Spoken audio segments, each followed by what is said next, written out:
Mike Carroll. How are you, sir? Well, how are you doing, RJ? I'm doing great. I'm doing great. It's so nice to have you with us, and I'm absolutely delighted that you're willing to give us the gift of your time and talent for the conversation today. This is the second part of a LinkedIn Live series that we're doing here at CVTI called Start Where You're At. And I'll say a little bit about it, Mike, and then I want to have you introduce yourself to the folks who have come to see the conversation live. This conversation will also be available on LinkedIn Live as a sort of evergreen resource for folks who want to visit and hear what we talk about. But you know, you and I have been to a whole bunch of these conferences, and you go to these conferences, and one of the ways that people get selected to speak at conferences is they put together proposals about all of the incredible work that they're doing. And I know that you will talk a little bit about your work with NVLF, but you spend a lot of time traveling the country working with aspirational colleges and universities, and veteran service organizations and employers who are all doing incredible work. They all gather at a conference and they all tell all of us about all of their incredible work.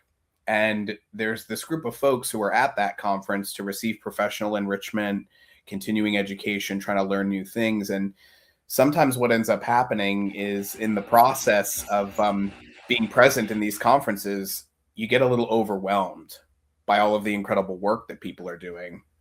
And sometimes it can start to feel a little bit intimidating to just listen over and over again to these luminaries in the field who've been doing this work for a really long time, and they come to you and they talk about it as if it all is common sense. And so the thought behind this group of conversations is to bring luminaries like yourself into the room who've been doing this work for a long time, doing it successfully in a variety of contexts, and talk to you a little bit on the real about how it started for you, about experiences you had when you didn't always know then what you know now, and just try to kind of take the mask off a little bit. So I really appreciate you being here, Mike.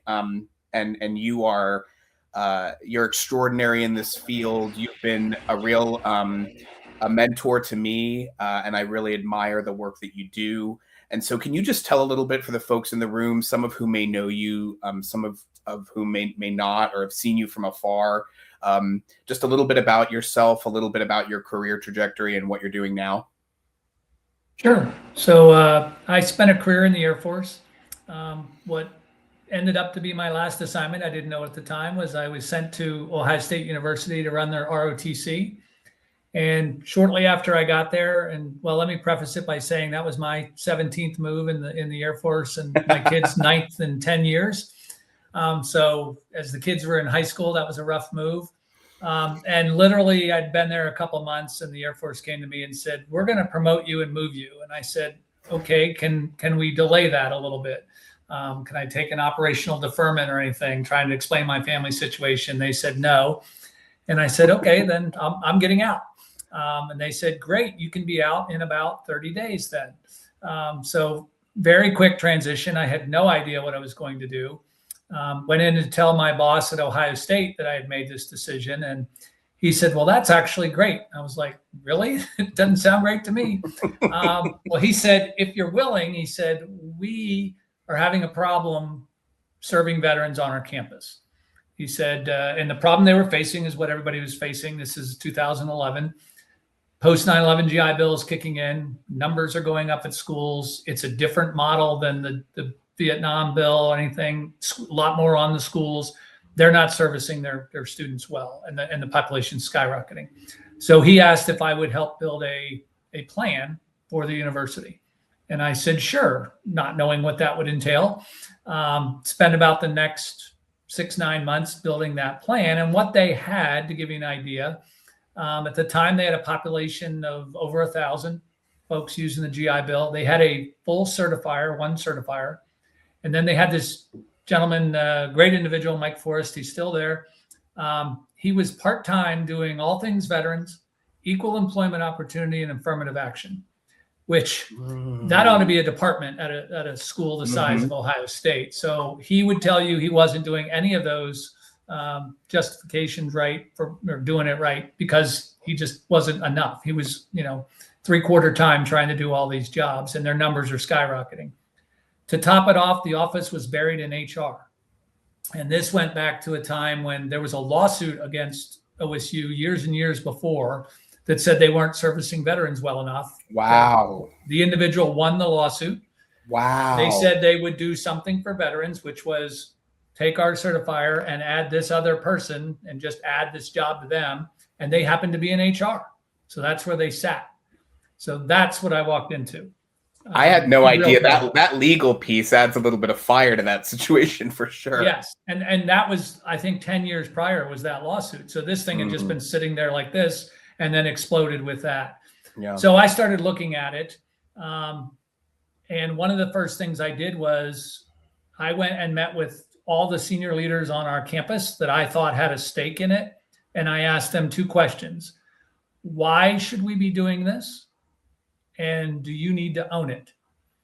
And thankfully, I kind of got the same answer to the why as we were doing it. So these students could be more successful and get to graduation.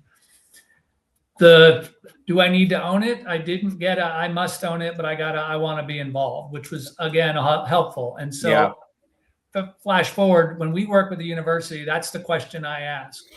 Why are you doing this? And if I get 9 or 10 different answers, we have a challenge on that campus.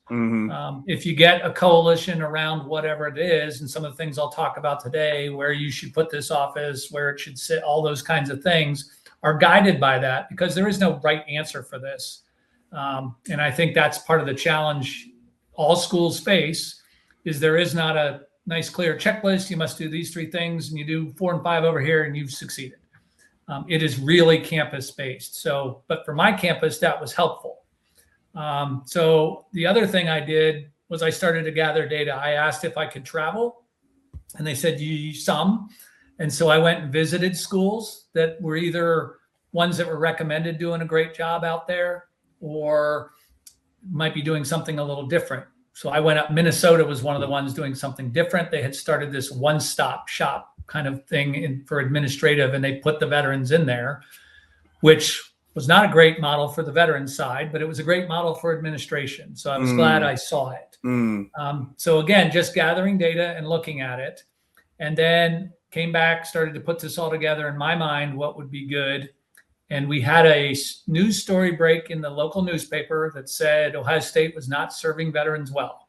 And there was a student veteran and his father, who was a veteran, that were interviewed at great length and said how bad Ohio State was. And so I saw it in the morning, went into work. My boss wanted to see me immediately. I already knew what he wanted to talk about. And I said, yes, everything in that article, except 1 or 2 little things, is true. I told you this when you started. You needed this office 2 years ago. But we're going to fix all those things, is the good news. And so he was like, okay, go about your day. That's fine. That's what he wanted to hear, that we were addressing it, and that it was accurate for the most part. They embellish some stuff, which is normal when you get there. So that was actually helpful, because as you know, in higher ed especially, there's a reluctance to do anything until there's a burning platform, or there's a scandal, or you're in the news. So that actually helped. And one of the strategies we can talk about, if you're getting stymied a lot, is getting students involved and getting that voice out. And that may be what you need to do. So I looked at it and went back and built a plan. I handed that plan off to the university, walked away. The university came back and said, hey, we'd like you to implement that plan. And I said, okay, I'll do that for 2 to 3 years, and then I'm going to walk away again. Well, that turned into, I think I spent 12 years there, 10 in running the veterans office. And then I moved into the area that was over the veterans office around the pandemic time. So that's how I got into that. The last couple of years that I was there, many of the things we do at NVLF, we started at Ohio State over that 10-year period. And I did it with an individual who was in fundraising in the business school. He retired out of Ohio State a couple of years ahead of me, started this foundation, National Veterans Leadership Foundation, brought me in to help pick the schools and the strategy, and then kept after me. And I finally retired out of Ohio State and went to work full time for the foundation here, which I've been doing for about 5 years now. So that's how I ended up where I was. But a lot of challenges, just like you're talking about, as everybody faced then, and many schools are still facing now. And that work at Ohio State that then transitioned to this national work you're doing with the foundation, I think just we'll start at the end before we go back to the beginning, but just landed you a spot in 2024 in the Ohio Veterans Hall of Fame. So congratulations on that extraordinary honor. What was that like? It was a surprise, first off, and it's for the work that you do after you're out of the military. So you may have been the best person in the military, and they don't care. They have a military Hall of Fame for that, and wonderful individuals in that. But so I was surprised, and I know you've talked about imposter feelings, and I definitely felt some of that. We were talking about that earlier. Some of the people that I look, when you look up who's in this Hall of Fame, in my class was somebody who. Full disclosure, I'm a Penn State grad, worked at Ohio State, but one of my classmates was also a Penn State graduate, was the first African-American in space. Yeah. And I'm sitting up next to him, talking to him, and he was always one of my heroes that I knew about. And here I am on, why am I here with him kind of thing. And he leaned over and said, love the work that you're doing. Great to hear it, that kind of thing. So you start to realize everything matters. It's a different scale, and you just do different things. But to be recognized for that was quite an honor. So for everyone listening, I just want to make this clear. If Mike Carroll can experience imposter feelings, you are going to experience them too. That's incredible. And again, congratulations on that honor. So thank you. Let's go back just real quick, Mike. I just want to talk outside of higher education. I just want to talk about that moment of transition that you described. This sudden you essentially said, I need some flexibility. I suppose archetypically the military said thanks but no thanks, and then you kind of made a decision to make a move, and we're given about 30 days to make a move into the civilian world. I mean, what was the sort of, obviously you're a person who's going to make a plan, you're going to execute on that plan, but can you just give us a little bit of a sense, sort of emotionally, spiritually, psychologically, what that moment was like? I assume, did you have a family at that time? You had people attached to you, right? So can you just talk us through a little bit, kind of what that moment felt like as opposed to what it looked like? Sure. It was a little scary. Yeah. I knew I didn't want to move the family again. So that was the overriding thing. And this is a common thing, I think, amongst folks leaving the military or the family members. It's hard to figure out what you want to do next or what you want to be when you grow up. So I focused a little bit on what I didn't want to do. And so I knew I didn't want to go into defense contracting.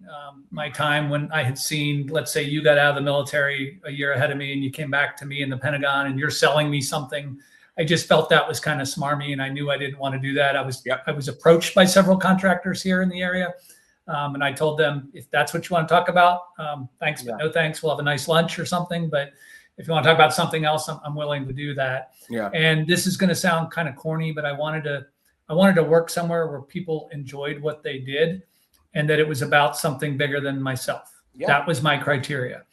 And so I had always been interested in higher education. I had a master's degree in it. I got to teach a little bit at ROTC before I had to get out, and I had taught in the Air Force system as well. So I knew I liked that. And then when presented with this opportunity, it was kind of a foot in the door, if you will, to higher education. In hindsight, it was very much, they were testing me as much as anything else to see if they wanted me to be involved with that. And it was a nice niche to come in with the expertise and learn about the veteran space and how to do that better. So I approached it very much from a faith-based standpoint. I just figured I'd take the leap and it would work out, as put it in God's hands, and it did. And I didn't have to move my family. I remember coming home and telling my children, I said, I have an announcement to make at dinner, and both of their heads just went down. And they told me later, we knew what you said. We were moving again. And then when I said, we're not moving, I'm getting out of the military, the heads went up. And I remember my one son told me years later, I think his junior year in college, how in hindsight, it was fantastic. And, he was the new kid again in college. But when he hit his junior year, he had lived on that campus longer than anywhere in his life. Yeah. And he felt at home, and he was very thankful for what we did, but also looked back and said, all those places we lived in the moves, I learned how to talk to people. Yeah. I learned how to, walk into a room and have a conversation versus somebody who's never left their town in their whole life. Yeah. So he had an appreciation for what he did get exposed to as well, which was really nice as a parent to hear that. So it worked out well. Back to the plan, I started focusing on, I'm going to build, if I could have an ideal plan, here's what it is. Knowing that's not what they're going to give me. But I wanted to put that down on paper. And so I took some of the best things I found out there. And like I said, they ought to have an academic advisor full time assigned to that office, but I knew we weren't going to get one right away.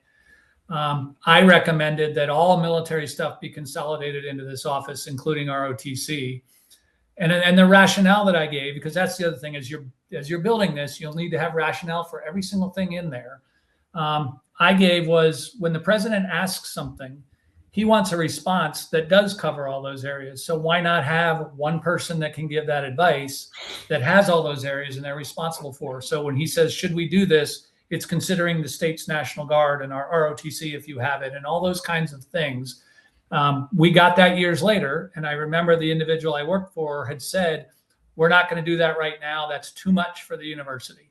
We will get there. And thank you for putting it in the report. So that was in the recommendations again, but I had said you need X amount of people, but then the next line was, here's the bare minimum you need right now to solve these problems. And that's what we got.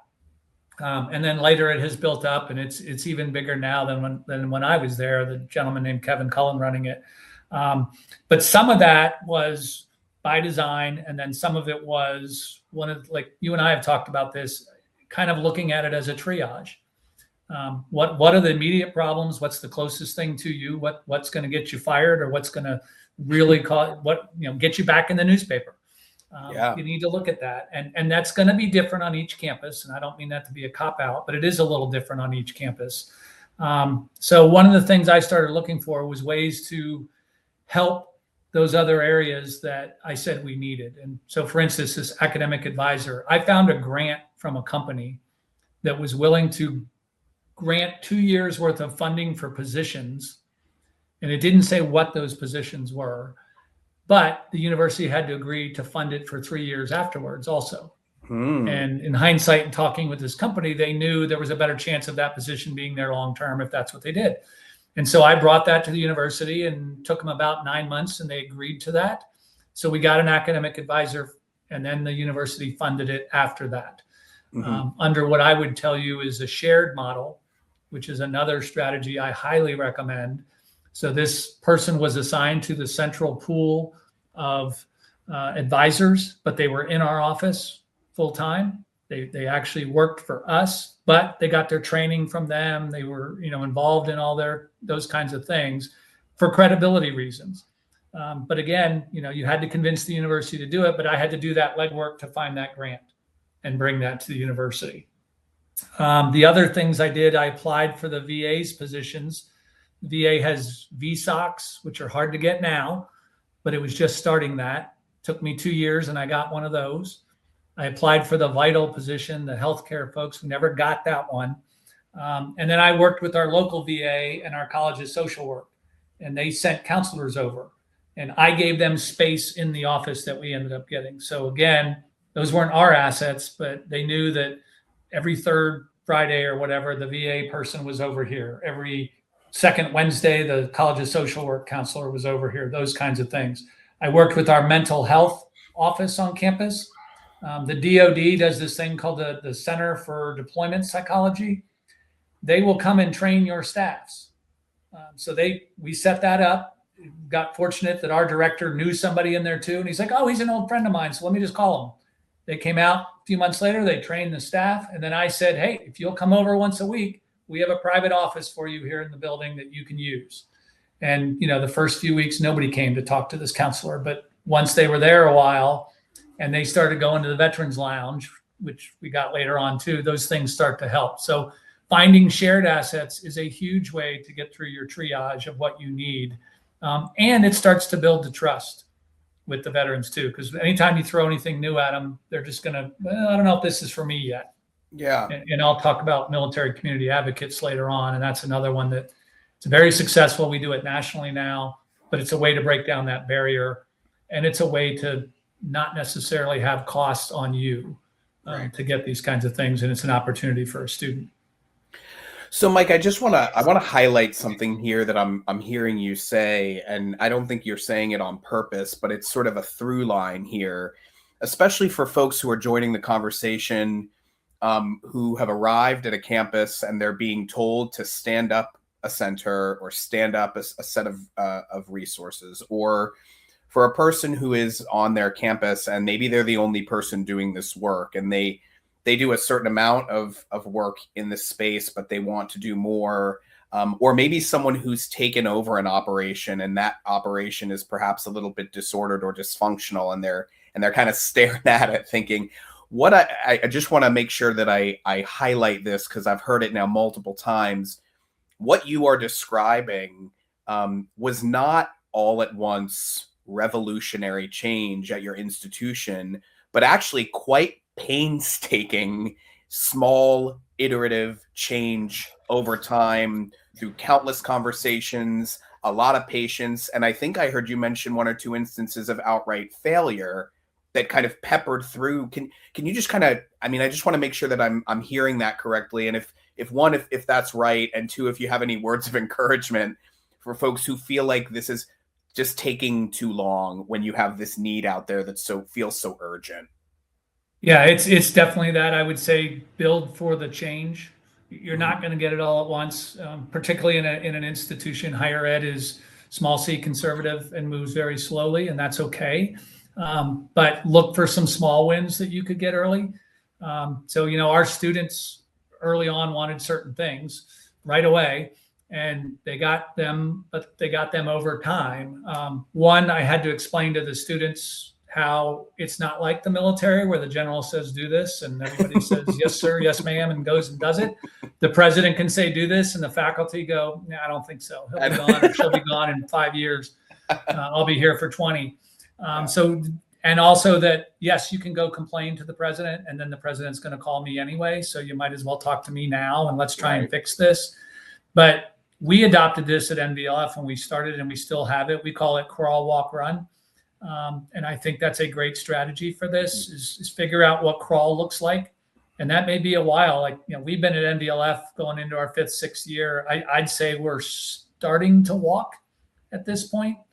And I've joked that if we ever get to run, I'll leave the organization, but because we really need to take our time, partly, and this holds for NVLF, we say this all the time, but I said it at Ohio State, whatever we promise we're going to do, we need to be able to do it. Yeah. And you need to follow through to do it. Yeah. And that's painstaking. It's slow, but it's investment in building relationships as well. So one of the things I argued early on, back to that, why are we doing this? The answer was to get these folks to academic success. So I fought very hard to put the Veterans Office under the provost line.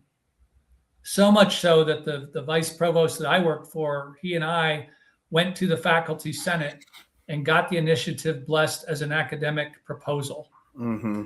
And what that means in higher ed. In military terms, it's the closest to the mission of the university. It doesn't mean this office can't sit in student life or financial aid and succeed.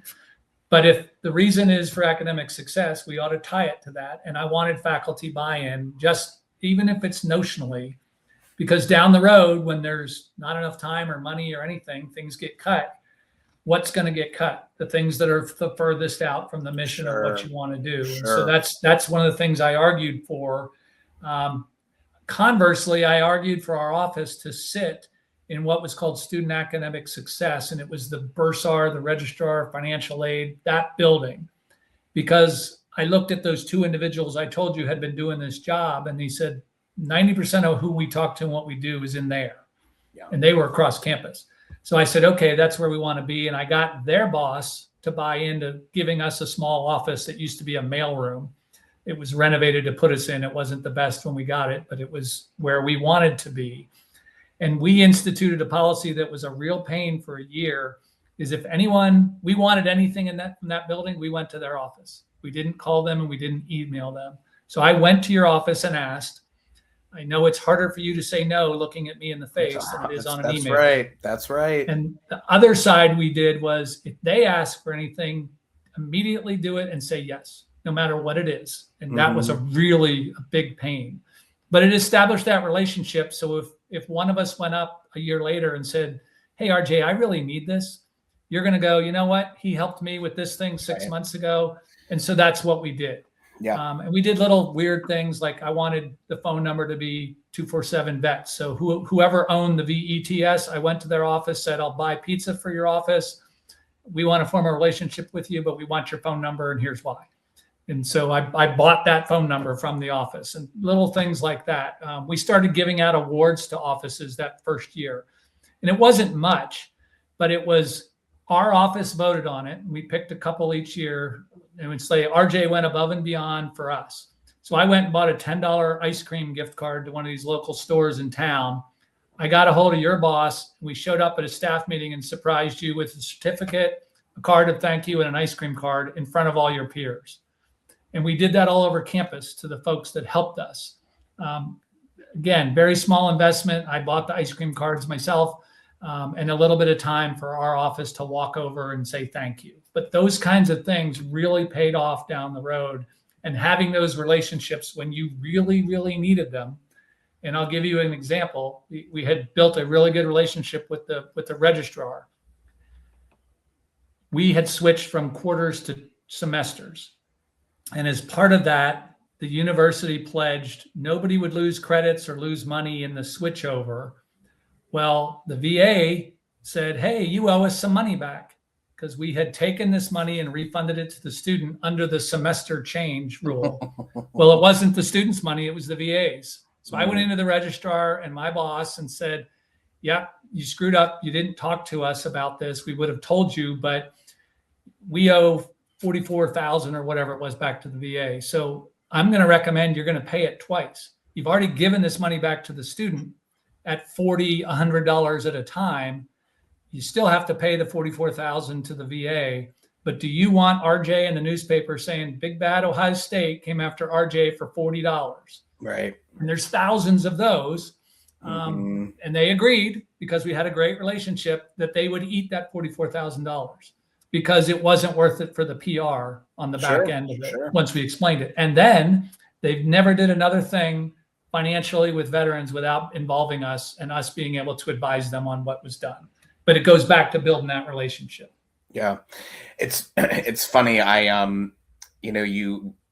have a question in the lineup about working in silos, and it sometimes you don't need to sit down and make a strategic plan. Sometimes you don't necessarily need a campus-wide advisory council. Sometimes you need some $10 ice cream cards, right? I mean, it's just such good advice.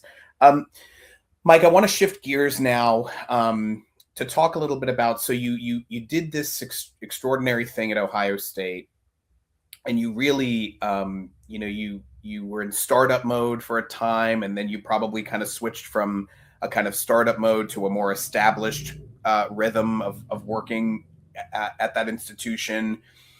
And you learned a whole bunch of things, several of which you've shared with us just now. Then you switch over to NVLF, which if folks don't know is the National Veterans Leadership Foundation. And go ahead and Google that. And we're going to give Mike a chance at the end here to tell us a little bit more about how y'all who are on the call or who listen to this conversation later can connect with that organization. But you now go from working at this single institution within this single regional or state context, and now you're having conversations all across the country with aspirational colleges and universities who are saying, who come to you not because everything is going perfectly, but because they have aspirations, right? Because they're up against challenges, because there are pain points of various kinds. The question I want to ask you is not what have you learned at NVLF, but has the national work, has that highlighted and confirmed what you learned at Ohio State, or have there been some additional kind of learnings from thinking about this work in a national context as opposed to working in the space at a single college campus? The first part of that, 100%. There are, I would say, still at least half of the schools out there have challenges in this space. They're the one deep person that is buried in HR or financial aid or wherever they might be. They might be on a commuter campus where they're wearing multiple hats, and so you see me as the veterans person, and then you see me as the registrar 5 seconds later. That kind of a challenge, or a big universities, regional campuses that have those kinds of challenges, and then even larger schools that have been out there and doing a good job that might have a leadership change, whether it be in the veterans office or the president's office, the provost's office, wherever they work. We have seen one of our partner schools that we started with off running and great. They had a change in the veterans office. They actually didn't fill it for almost a year, and they almost cratered. We actually were talking to their leadership saying, we are probably going to have to drop you as a partner, but we don't want to.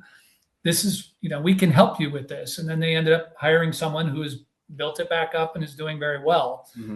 So it's definitely a challenge on both sides of that we see. So depending on where you're at doesn't mean that's where you're going to be forever. Sure. I mean, even when I transitioned out, we spent, it was very much succession planning before I left that office at Ohio State and moved into that other position that was over it. I was moved in immediately for COVID reasons. I got the call the morning of, we're going home at the end of the day, and you're now the chief of staff, and you have to get our 500 person unit home and online. Good luck. And the phone hung up from my boss. And then I became the permanent chief of staff for the last couple of years I was there, which the veterans office was underneath. But it's a challenge. And I will say, even as NBLF, there were a really good thing that we learned and we did. And there was one that I should have learned that we didn't do. And we've learned it then. So we knew the criticism of us was going to be, you all came from Ohio State, you all, the two of us. We're now about an organization of about 8 people. We're not very big. But you were big, you had a lot of money. Of course, everything worked there. And so I told the gentleman, the founder of it and CEO, we need to pick a mix of schools to prove that all these things work. So we picked 2 years and 4 years, urban and rural, and public and private. And we have now proven all these programs can work in any type of setting. So when you tell me, well, it won't work at a regional 2-year, well, I can point you to a regional 2-year where it's worked and let you talk with them. Yeah. So we learned that and did that well. But again, it took time. We started during COVID. I was still at Ohio State. And so it took a while to get through that. But we thought these partner institutions were going to be how we grew. And I should have known better from that, because one of my messages to you out there struggling or wanting to grow is, I always say, affiliate, steal, and embarrass are the 3 things that I would tell you to do. And we didn't do the affiliation. We went for these partners. Proved to be very manpower intensive. And we were spending more money to build that and do that than we should as a nonprofit. We try to plow as much back into the schools as we can and their students. And so the affiliation model is the way to go. And so we have grown. We stopped, we switched over, and we have grown through affiliation. And that's how we will continue to grow, is look for affiliations that exist, bring those affiliations in. We did it with the Big Ten. We've done it with the state of Ohio. We are in conversations with the ACC and the SEC to do that, in conversations with the state of Wisconsin, a few other ones out there. There's a New York City coalition of private schools we're talking to. That's the best way to grow. And we didn't learn that right away either. So we violated our own stuff that we should have known better. But you get into it, you get caught up, you think this is going to work, and you adjust. And so we went through the same growing pains that everyone else did, and that I had already gone through as well. Yeah. I want to ask one additional question about this sort of national point of view that you have, Mike. It's unique, and we at CVTI, we also have the sort of incredible privilege of working from coast to coast and working with big schools and small schools and private schools and community colleges, who, by the way, are doing some of the very best work in this space reliably all the time, right? And consistently feeling like they're not doing enough and are often the sort of tip of the spear. Just thinking about the nation, are you seeing any trends in the space that you think folks that are either new to the profession or are sort of thinking about pivoting or are up against some challenges want to be aware of. I'll tell you from my perspective. One is the continual shift of percentage of veterans to dependents that a lot of folks are That's serving. the first one I have. Yeah, just tell us a little more about that. Yeah, so it's funny because one of the things when I was at Ohio State, I told you we wanted to get the faculty senate buy-in. They asked me a question: is what is this population going to look like in 10 years, 15 years, and 20 years? And I didn't have an answer, and they said, "Okay, come back to the next meeting." And they just moved on to the next topic. So I went and did as much research as I could, and I came back and said, "I still don't know, but I can tell you what the Department of Defense has looked like for the last 100 years. How many people get out? How many people go in?" And ever since the GI Bill was started in 1944,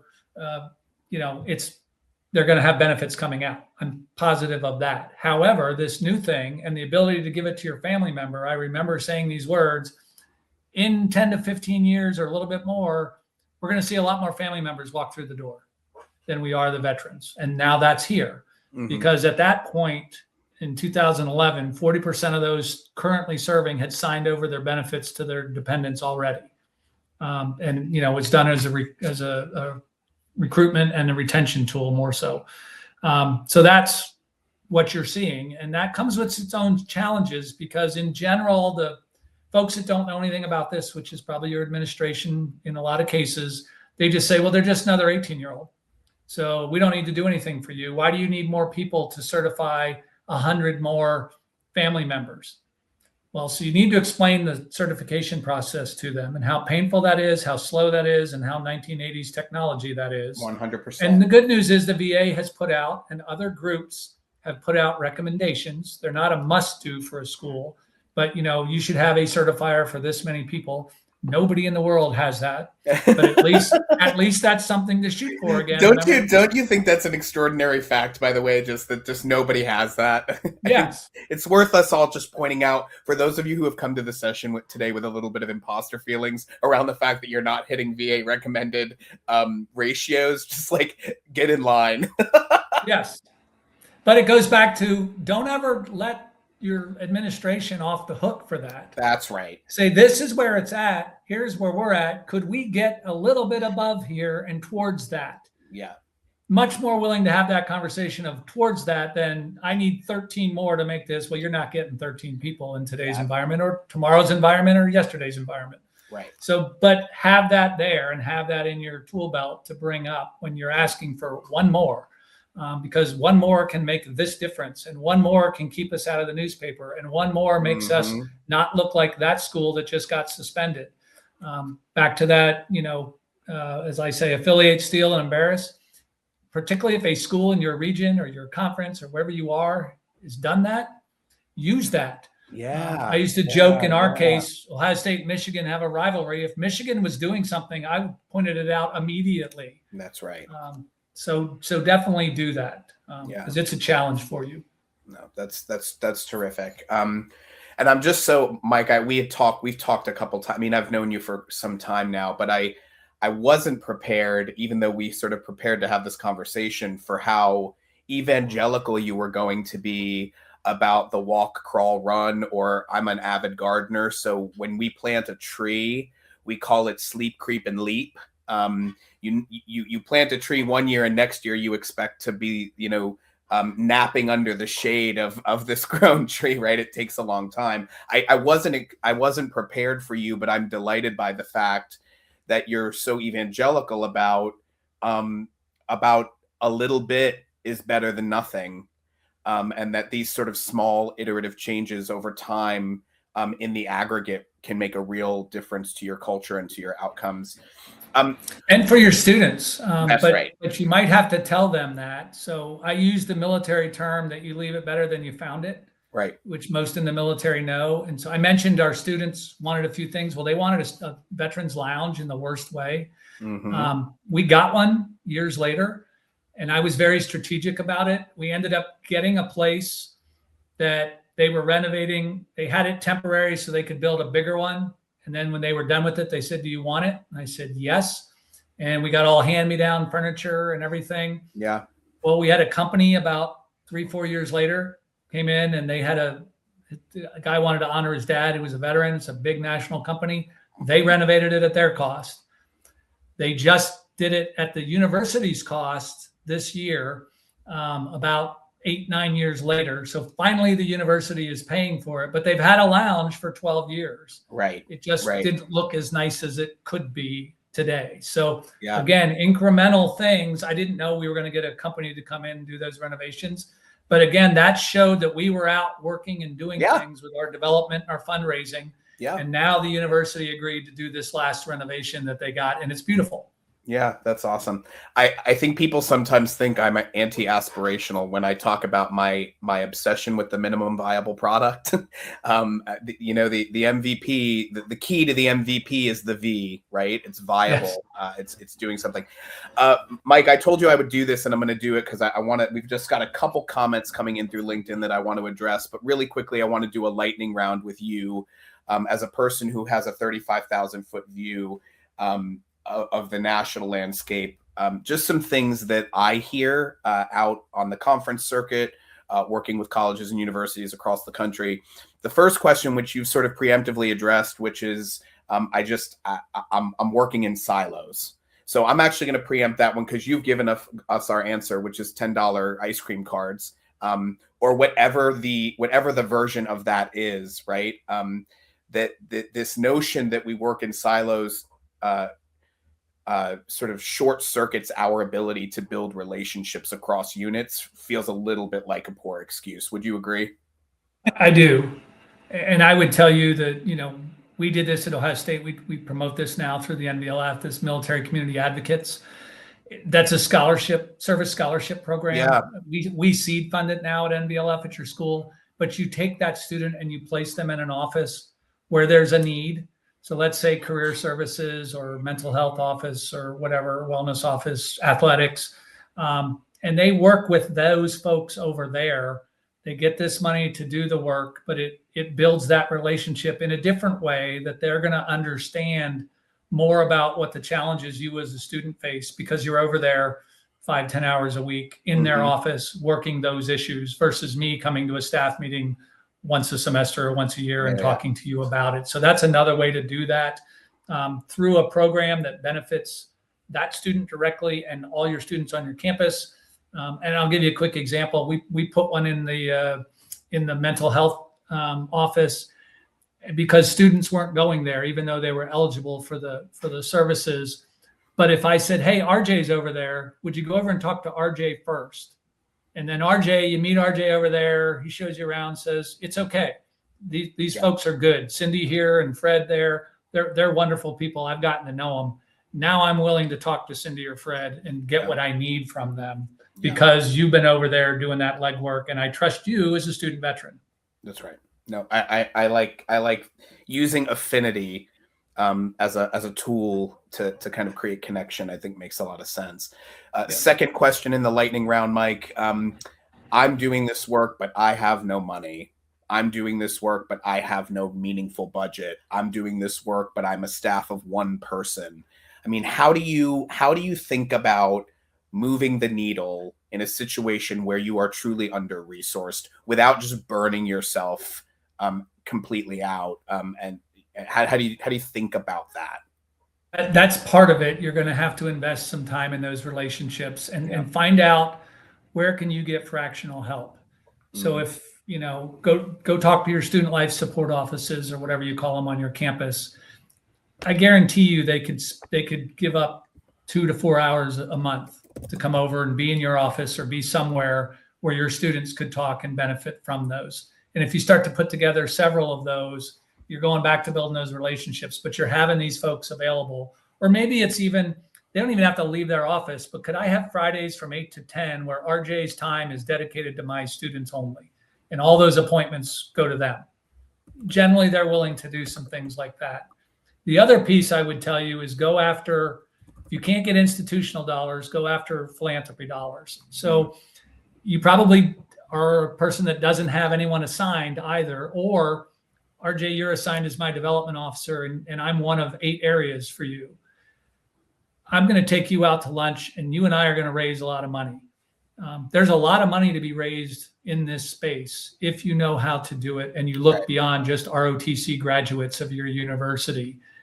We can help you with that as NVLF. But I found a young development person who really made her career on what we were. She embraced it. I supported her. I found a senior development person who happens to be our president of our organization now, but he was willing to help mentor her in that side of it. But she ended up within a year or so, all of her target money was raised in my area. So we became one of 2 areas instead of one of 8. And then it became just us because she was succeeding in this area. So she was aggressive and wanted to succeed, which is perfect.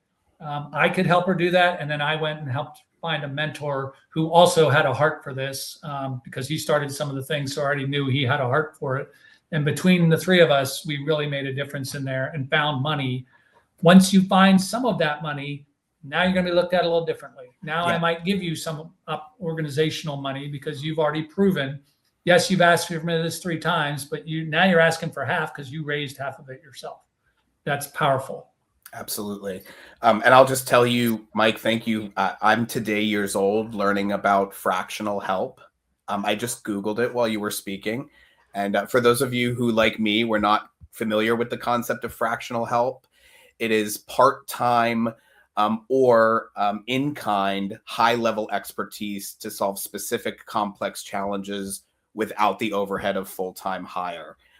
So that is an extraordinary piece of advice, and it can be found in your institution, as Mike describes. It can also be found in organizations like NVLF and CVTI, the Center for Veteran Transition and Integration. We work with aspirational colleges and universities free of charge all the time, and I know that NVLF does as well. My last question in the lightning alumni round too. So yes, and we did some for folks. We brought in alumni who either were in companies that wanted to hire veterans or were military connected themselves, and they did some of these initial workshops of reviewing the resumes and doing all that when it was too much for the actual career services on campus to do initially. Awesome. That's awesome. And your alums are also often looking for ways to help that may not be writing a check, right? And that's a powerful way. Gifts of treasure, but also time and talent. Yes. Last question in the lightning round. I'm doing the work.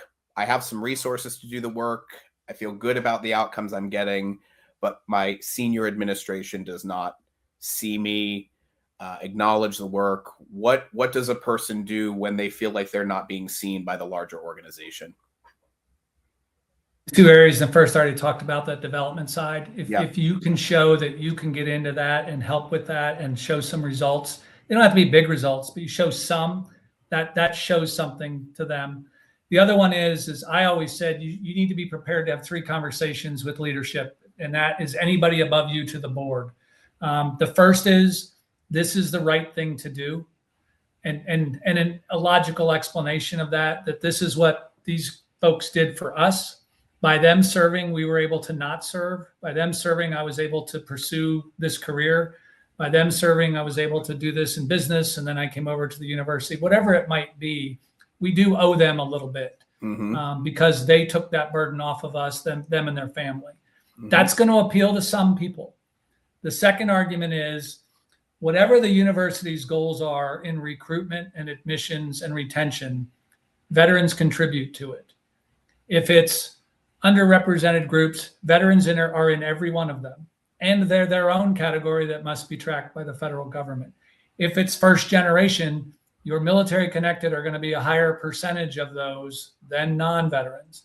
If it's whatever that group is, as you go down the wire, veterans are all of them. I used to get asked by the university, I get a call from someone in admissions or somewhere, I need to know the percentage of underrepresented in your area, 100%.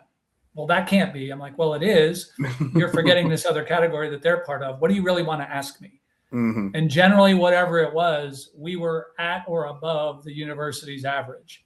So that's a powerful tool to use to the university, because I went and found the language that said, here's what we're recruiting, here's what we want. And I showed how veterans fit every single category that was listed and could improve the university's standing. The third one is financial. Find out the financial impact of all military connected students on your campus. And I mean, like, if you want to bring in research dollars, you can. I always did it in everything but research and then research added. Mhm. But I went to ROTC and I counted the scholarships. I counted the living stipends, the book money. Same thing with the veterans and anyone on a GI Bill. And this is where the dependents count just as much. All that living stipend is also affects you. So I put that all together and then I put it in the university's terms. And so our president at the time was a former dean of the business school. And so I showed two things to him: the return on investment, which he didn't believe, when I showed him how much that was and how much they were spending on our office. And then I did the math for him and he was like, wow, you're right. And then the second one was I put it in terms of donors. And I said, and at this point, the largest donation in Ohio State's history was a $100 million gift, but it was spread out over 10 years. So that's $10 million a year, which is a heck of a lot of money. We were bringing in 31 million at the time. And I think they're at 36 million at the time. So I said, we're 3 times bigger than anything you've ever brought into this university. And you're spending this on us. And I'm asking for $50,000 to do this. That's right. And it just, the eyes in the room just went, oh my gosh. The other thing that I used to get in trouble for a while, then they didn't care anymore, is if I'd be in a room with a bunch of donors. I was in there with this one guy he gave, I think it was 50 million. He was one of the largest, or he was the president of the foundation at one point. He was in his 80s, and he and I are sitting there, and I said, did you ever serve in the military? He said, yeah, I was in the Marine Corps. I was in Korea, and you're the first person in the history of this university to ask me, tell me about what you're doing.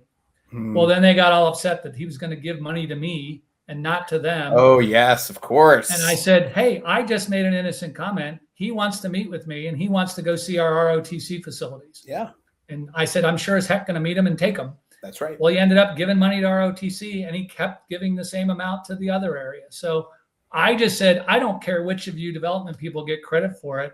I want the money to come to these students that need it. And I was asked about it. So and you might get a slap on the wrist, but at the end of the day, you're helping to bring money in and your students are benefiting. Who cares? Yeah. And let's just ask questions of people that make sense to ask them, right? You know. Why did nobody ever ask him this? Exactly.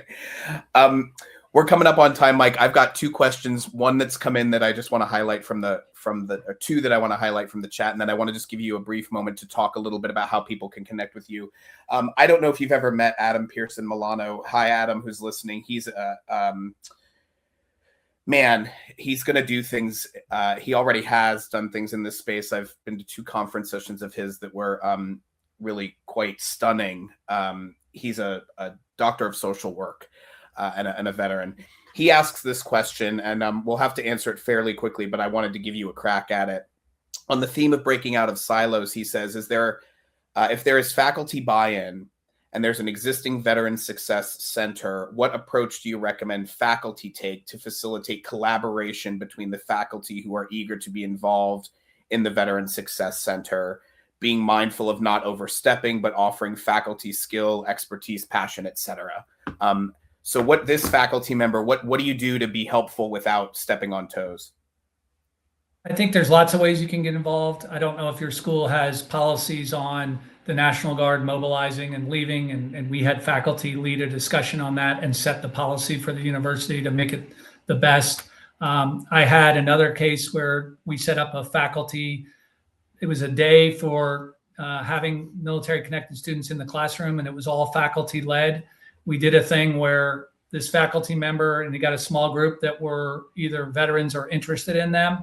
We gave them each a golden ticket, and because they said nobody ever comes to these faculty panels and things that we set up. And so we gave them each a ticket, and they went to another faculty member and said, hey, RJ, I want you to come to this. This is important to me because I'm a veteran or because I served them. Every one of those golden tickets was used, and they had the biggest turnout that you can do. The other thing I would tell you is I mentioned those military community advocates, that program. It's very good in the student support. We have also seen great success in the colleges themselves, where it's more about building community and connecting with faculty is the projects that these students have taken on. And I started that in the College of Social Work when I was there, because that dean was the most supportive of me, of any dean in there. After a year of that, he took me to the Dean's Council with him, and he talked about what a great program this was. Walking out the door, I had 3 deans ask for it. And I said, I'll fund it for you for 1 year, but then you have to fund it through your development office beyond that. And now all 15 colleges at Ohio State have their own military community advocate student that does this thing working with faculty in their college. So that's just another quick one. Yeah, it's an awesome and replicable strategy. Because of time, I have 2 questions, but I'm going to make you answer only one of them. This is the choose your own adventure portion of today, Mike Carroll. The question number 1, which you may choose, is what are we not talking about in the space that we should be talking about? And question number 2 that you may choose is if you could wave a magic wand over this space to change just one thing about it, what would you change? If you want to lightning round both of them, you can, but I'll put them together. Okay. You need to go become friends with your government affairs. Okay. And truly become their friend and become the expert in this space, because there is so much that can be done through them to benefit the university and elected officials in your state. Find out what those key issues are. Make sure you're running things. Don't ever go to the elected officials without going through them first, but help them out, because there's going to be legislation come down federally and at your state that's going to have to be reviewed, and become part of that process to say, we like this, we don't like this, and here's why. But if you have an issue, they're going to be your biggest friend. And so we had one in the state of Ohio where their, what I would call a state Pell Grant, was basically taking money, and if the veteran got it, then they got less from their GI Bill, which was not the intent. And so I worked with government affairs, and the government affairs person found a clause in the state that said, these orphans can get it. And so somebody had the foresight at the state level to put that orphans in there. And our strategy quickly shifted to change it to orphans and veterans. Rather than getting new legislation, this was already there. And what I started doing is every time I met an elected official, is like, they always say this on the way out the door, what else can I do? I say, stop disadvantaging veterans in the state of Ohio. Stops them in their tracks. Tell me more about that. I did that. We'd follow up with their legislative assistant. We got it done in 6 months. And we've been trying to do it for a couple of years before that. So stop acting only within the confines of your campus or your institution. Yes, but get government affairs involved, because they can bring it larger and they'll make sure you're doing it in the right way. But once you're helpful to them, they'll be helpful to you. And it's a long-term relationship you'll benefit from. Great. And it may be in a way you don't even know, because something may come down 5 years from now from the state that they'll help you with. Great. Just to wrap us up, Mike, tell us a little bit more about how people can connect with you and why they might want to reach out to you at NVLF. Sure. So we work with universities across the country. You are our client. You as in the Veterans Office. We also work with your leadership, your career services, your development, and your communications folks to learn how to tell the stories of these students, learn how to raise money for these students. Ultimately, they're the ones that are going to benefit. We know that. We have a couple programs that are direct for the students' impact. We have a national fellowship program and these military community advocates. We also have a national conference for you where we bring together, you all know you really don't have a natural constituency outside of NASPA, but that's not complete either. So we do that and we bring people together. And then we also have a national advancement grant where we give grant dollars to you that raise the profile of the students on your campus and engage donors, alumni, and the community. So please reach out to us. All of our contact information is on our website, but you can also get myself or Laura Gaines, who's our operations professional, and we'd be happy to work with you, particularly if you're already back to affiliations, because remember, affiliate, steal, and embarrass is a great strategy and somewhere in there. But if we're affiliated or you would like us to be with your state, with your regional group, with your conference, whatever it is, we'd love to have that conversation. And I tried this morning. All you have to do is Google NVLF and they pop right up. Mike Carroll, you are a resplendent man. I appreciate your time. You're wonderful to talk to. You're an inspiration, and you're great to have a beer with as well. And I hope to do that with you very soon. For those of you listening, we would really appreciate it if you could, on your LinkedIn page or elsewhere, amplify this conversation. If you enjoyed your time today, please share it to your circle of influence. We'd love to get Mike in front of as many people as possible, not only because his advice is so sound, but because his organization can be helpful as well. And a reminder, too, that at the Center for Veteran Transition at Columbia University, CVTI, we can also be helpful to you in either helping you as an aspirational college, university, or veteran service organization by helping you directly or by getting you in touch with people like Mike. Mike, thank you for your time today. Thank you very much. And again, love to have a beer with you. And I've never been called resplendent before, so you made my weekend. First time I'll for have to go everything. look it up, but I hope it's good. Thank you, Mike. I appreciate you, and congratulations on the new grandbaby on the way. Thank you. Bye, everyone.